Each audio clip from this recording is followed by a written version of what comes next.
Mga kapatid, kung tapat ang pamamahala, bakit hindi kayang gawin real-time at bukas sa publiko ang paggastos ng budget? Sa tuwing may pondo na hindi agad nakikita ng taumbayan, natural lang na magtanong, sino ba ang natatakot kapag lumiliwanag ang proseso? Sa pananampalataya, ang liwanag ay hindi banta, ito ay gabay.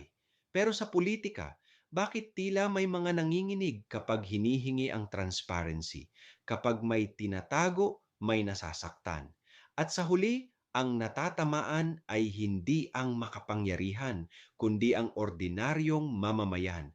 Mga kapatid, ang gobyernong tunay na naglilingkod ay hindi takot magpaliwanag dahil ang katotohanan hindi kailanman dapat kinakatakutan kundi isinasabuhay. Ako si Padre Jesse Galilea, may pusong Pinoy, kasama mo sa pananalig at pakikibakang panlipunan.